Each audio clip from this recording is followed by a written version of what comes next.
Hey guys, welcome back. I'm super excited to share with you what I have been learning and just the revelation that has been flowing.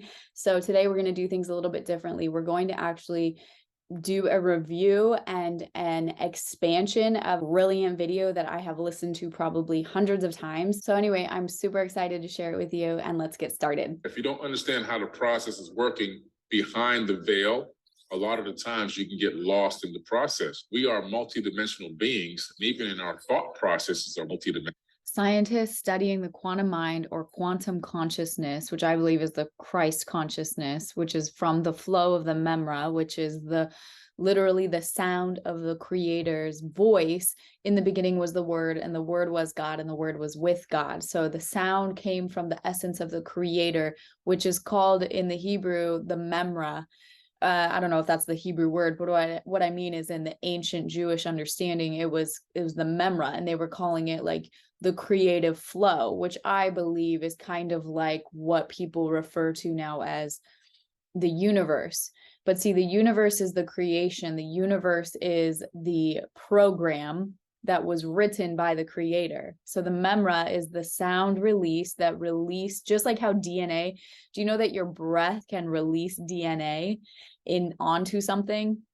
And you would never know it. It's invisible. It's quantum. Quantum is just tiny, tiny particles. So the essence of the creator flow, it says, in him all things were made, and outside of him, there's nothing. So all things that were made within him. And that's why back when I was boxed in by religion, I was so confused. How can bad things be made? The whole thing actually just comes down to, are we cleansing our bubble, our atmospheric bubble, to be purified, to be healed, to be clean, to be pure, so that our motives are good, our intentions know which way to direct, our values know what order to be in, and also so that we have the deliverance of being able to be free and not enslaved to vices and addiction, etc., etc. Okay, so it says here,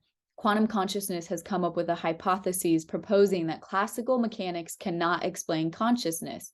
It posits that quantum mechanical phenomena such as entanglement and superposition may play an important part in the brain's function and could explain consciousness. Let's keep going. Multidimensional beings, and even in our thought processes are multidimensional, and our minds also have the capability of quantum entangling with information out in the universe and other places, even other dimensions. This is why it says, meditate, associate your mind with all that is good, that is noble, that is of good report, that is this, that is that. It's listing everything that is good, that is pure, that is of good report. That scripture that lists telling us how we should be thinking, it's because this science is showing what we are sending out. We're finding that out in the program. Imagine a computer program. There's a writer of every program. So the writer is the good shepherd. The writer is the creator. And then we have and he made it available to us to lay hold of everything we would need to be liberated from all of the fear, all of the enslavement, that's why if the Son has set you free, surely you will be free indeed. It's supposed to be an indicator, not really a like who's in and who's out kind of thing. It's an indicator for if you have been set free, you have been set free indeed by the Son. And if there's a place in your life that you're not free, it's because you are not laying hold of the fullness of the deliverance that is available to everybody. And guess what? It's available to everybody outside of any people group, pendulum, whatever. It doesn't matter who you are. It doesn't matter where you come from. It's available to all of us. And that is just going to rub people the wrong way. But the beautiful thing is that, it's important to realize that it comes from the essence of the creator's mouth. So like, that's why the story matters. It's not about being in the right religion. It's about just realizing like the creator was here. He released the sound. The sound is the essence of his creative DNA. Then he showed us how to lay hold of that here and now in this physical realm, to pull from the code of the quantum realm. So Joe Dispenza calls it the quantum field. Some call it the universe. And, you know, in the Bible, it's creation. All of creation is awaiting the revelation of the sons and daughters to awaken to this reality and to realize like why all these scriptures are telling us what to do, how to think. This will lead to, you know, if you do all these things, you will not inherit the kingdom. That's not supposed to be some sort of like dictatorship thing. It's like, these are the list of things that are going to pollute your atmosphere to the point where it's going to slow you down. It's going to interfere. It's going to rob you. It's going to create wounding in yourself. So we're literally tuning to a radio channel, and it's saying, think of what is good, what is of good report, because literally what you're sending out, what you're meditating on, which just means thinking about all day, is what you are going to, that's the reality that you're going to tune into. And it's our free will to choose which reality that we tune into. Is that a little bit too much personal responsibility for you? Would you rather just go sit in the church pew and be in your victim mentality and just wait on God to do it? Because actually it is finished. That's real peer-reviewed science. We now are coming to the understanding that the mind is encapsulating a multidimensional stream of consciousness that's entangled other places in the entire universe and in higher dimensions. That's huge. That means that you can get information from almost anywhere. Sometimes you come up with a great idea, like, this is a great idea. But what really happened is you downloaded that idea. That information already existed. You happen to match the same frequency of that information, and you were able to encapsulate it, download it, and then you were the one blessed enough to actually discern it. Let it be so. That's why when you come up with good ideas, you shouldn't just go, oh, this is a great idea, and then forget all about it in the next 5 minutes and walk away and don't even write it down, don't think about it anymore. Because the miracle that you were able to get that tidbit of information, download it, and actually discern it and recognize it as a probability is amazing. And you could be one of maybe only a few people, maybe even in the universe, that happened to at that particular moment with that particular information. What he was just saying is so relevant and beautiful. And that's what I believe. We are each given our vessel, our body, our being, and our mind. And so we have the capacity to invite, to tune into the revelation that there are brilliant ideas that are out there that are able to be tuned into. And so start inviting the infinite intelligence, the Holy Spirit, to bring you ideas that would liberate you, that would set you and your family free. Let it be so.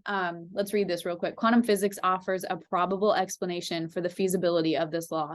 One of the founding fathers of quantum physics and Nobel Prize winner Max Planck once said, as a man who has devoted his whole life to the most clear-headed science, to the study of matter, I can tell you, as a result of my research about the atoms, this much. There is no matter as such. All matter originates and exists only by virtue of a force which brings the particles of an atom to vibration and holds this most minute solar system of the atom together. We must assume behind this force the existence of a conscious and intelligent mind, aka creator, aka God. The mind is the matrix of all matter. So it's like we get to tune in to our being made in the image of God, you know, having stepped into the program, aka the universe, aka creation, and all of creation is awaiting for the revelation of the sons and the daughters to get this, to be like, wait a minute, I literally just get to choose what I tune into, and I'm going to utilize my revelation of deliverance and the finished work to convert this place from all the things that it doesn't need to be into all the things that it could and should be, according to the revelation of righteousness that is given to us by the plumb line of the knowledge of the Creator and his nature. Universe made of waves of light and frequency and vibration, and every atom is operating or vibrating at a specific frequency. We are really living in a conscious matrix, a matrix made of light. So the movie has a lot of real good correlations to this. It's really amazing. This conscious matrix, we're living in a creation that is artificially intelligent or divinely intelligent, that has the capability of running software programs, then allowing spiritual beings to inhabit coding, like inhabit an avatar body, like I'm inhabiting this avatar body right now. This body is not really me. Who am I? Right? Who am I? Who is me? I'm Billy Carson. Well, so let's look at this matrix a little bit. Where do you find the matrix? Well, the matrix itself, and even the movie, they got that name from the Bible. The term matrix, that actually comes from the Bible. 5 Bible results for the matrix from the King James Version.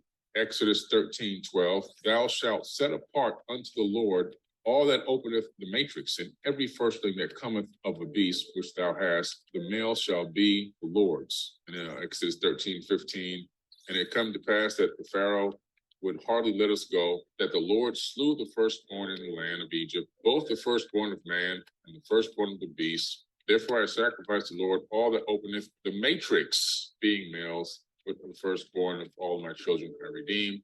But what is this matrix that they keep talking about, this being born? What is this being born that they're talking about? I mean, you just look at it. Every single one is basically saying the same exact thing. When you really analyze these verses, you begin to understand that what the writer is trying to tell you is that there's 2 realities. One reality that you're living in, which is 2 realities. The tree of, there's always 2 trees in the garden, right?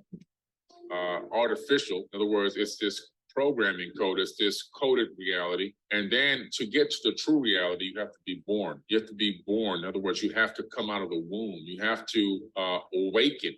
That's really what it is. It's raising yourself to a higher level of consciousness. What does the matrix mean in the Bible? It's the translation of the Hebrew word rechem, which means womb. The matrix is a womb. And what does a womb do? It births. And openeth, meaning that which opens. So the phrase means that which opens the womb. So we're talking about giving birth. So when you exit the matrix, according to the Bible. Okay, so as I'm editing, I'm rewatching this part about the womb. And I couldn't help but think about when, Yeshua is talking about being born again. And that's why he says, take up your cross. Because when you choose to awaken as a son and a daughter, you can choose to utilize your knowledge for your own, or you can choose to utilize it for the mission and the frequency of the good shepherd, which is, all things that are righteous and good and pure and of good report. And you could utilize this knowledge to oppress people, or you can utilize this knowledge to be a part of, if the Son has set you free, surely you will be free indeed. And that is where the nature within you, has it become like God? Has it become like the righteousness of the good shepherd? Or is it greedy and self-serving and self-seeking and proud and greedy? Did I say greedy? So anyway, that's where religion has tended to try and point to, there's different practices that religion is trying to point to, saying like, oh, that's evil, that's bad. But really, if it's just you using your body, like breathing and praying and meditating and thinking, is that really bad? And really what matters is, what is the innate motive that you are breathing, thinking, living into? So when he's saying that whole being born again, remember he's saying take up your cross. That's because in that moment you get to choose to be a part of the righteousness of the sons and daughters of God, which we all know really actually amounts to complete liberty and freedom. And that's the camp that you want to be in. But you also still will always have free will to utilize this knowledge just for your own self-serving purposes, and to not actually be a good steward of creation. So I think that's the distinction here that is worth noting. You're being born again. You're being born into a higher level of thought, a higher level of you're becoming aware of what's really happening, what's really going on. You're now gaining another level of awareness. I believe that the human consciousness is coming in from higher dimensions and streaming down and then being encapsulated into this mind.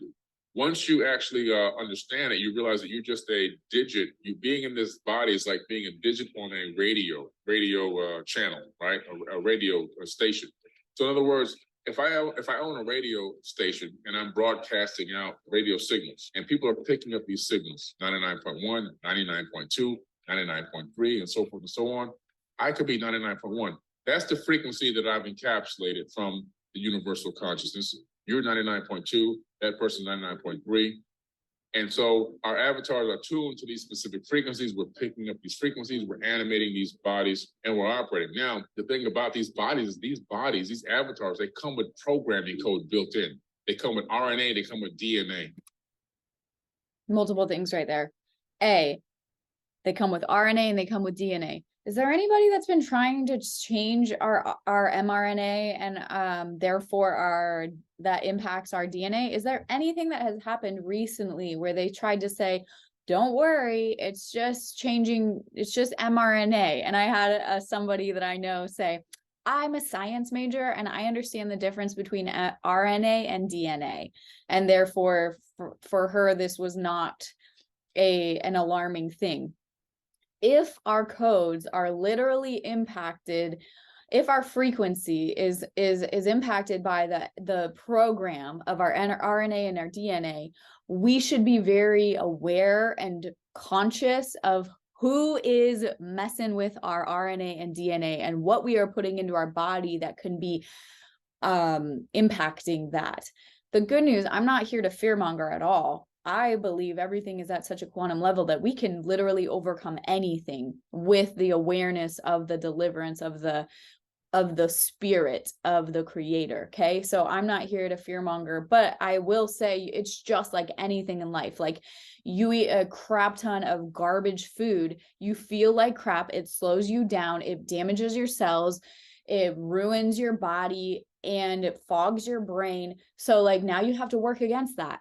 And like there are times where I have gone through morning periods where I ate a lot more cookies than I normally do. And it was one of those, I'm like, I'm going to be willing to put in some extra work and realize this is going to slow me down a little bit. I have the awareness. I know what to do. I'll do a cleanse. I'll work out. I'll drink a lot of water and I will recover from my little cookie overdue.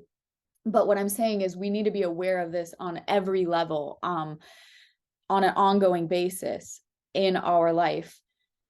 The second thing where he was saying about we are already programmed, or with code.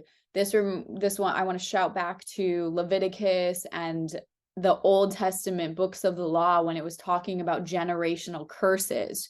I always was like, geez, what a jerk God. He's like, if you do this, I'm going to curse your family for 4 generations, and there sometimes it's up to 10 generations. And it's like, gosh, like, rude, but really what it's not, he's not saying I'm going to do it. He's like, this is how the program is written. And I'm doing you a favor by telling you ahead of time, this is how the program is written. You don't do certain things because you know that it's going to screw up your life or your program, right? It's going to like throw a wrench in it. Remember back in the olden days where it was really common and normal to get like a virus in your computer and you have to take it in. Well, so it's like, that was what the creator was trying to tell us back in those days. He's like, if you do this, it's going to embed in your program, in your body, in your atmospheric bubble, and it's going to impact your family members for this many generations. And only now with the revelation of like that happens and that we can indeed do things to undo the pollution, but it actually requires conscious awareness, action on our part, receiving, uprooting, planting, watering, seed, soil, water.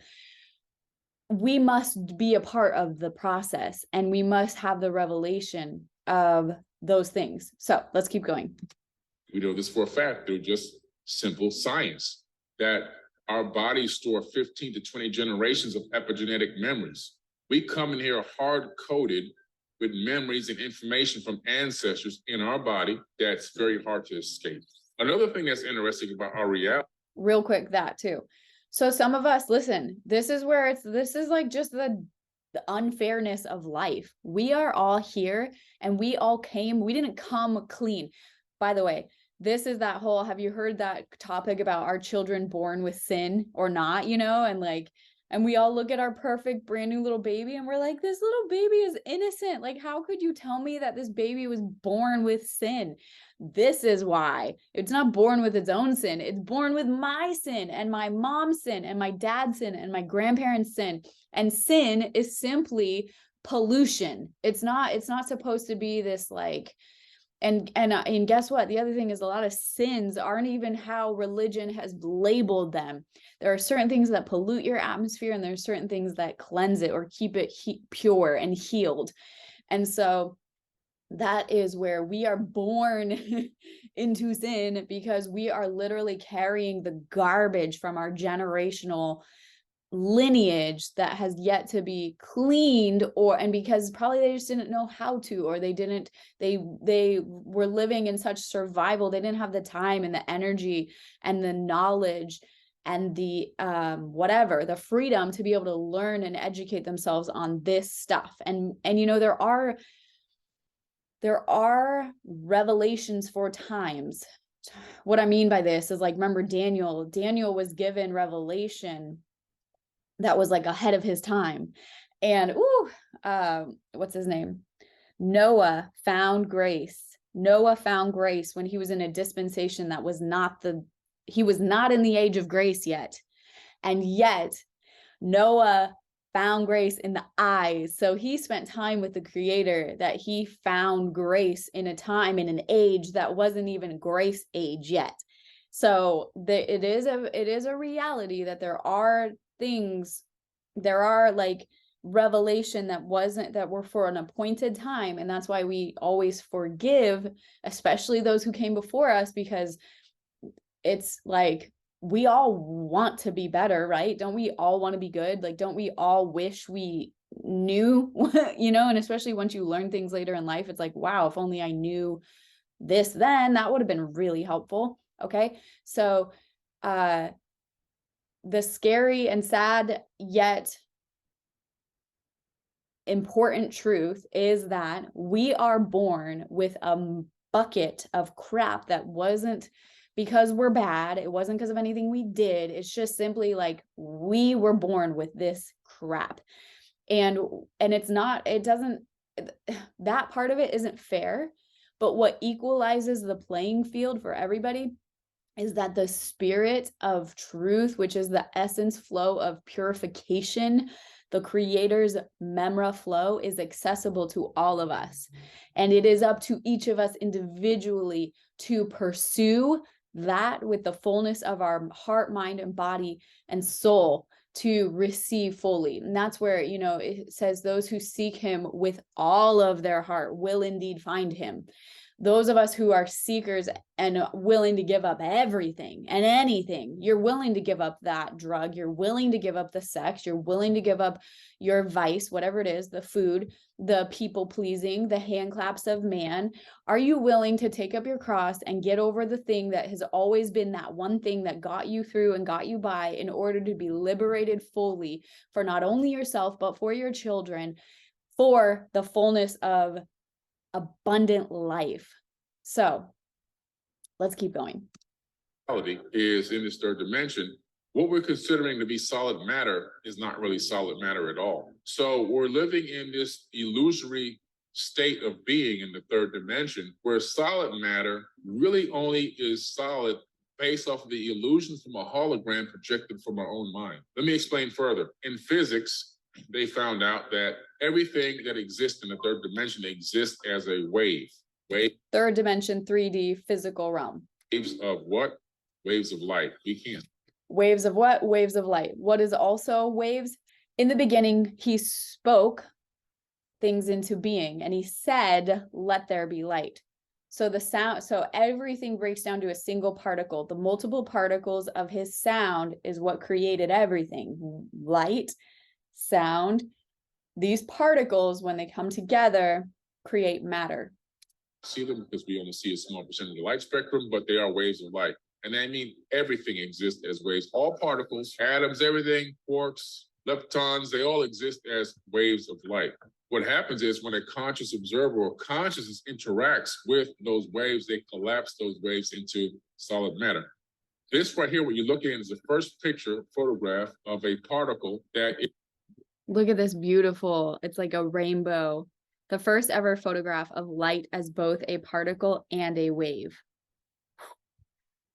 This is the wave-particle duality. In physics and chemistry, wave-particle duality holds that light and matter exhibit properties of both waves and particles. A central concept of quantum mechanics, duality addresses the inadequacy of conventional concepts like particle and wave to meaningfully describe the behavior of quantum objects.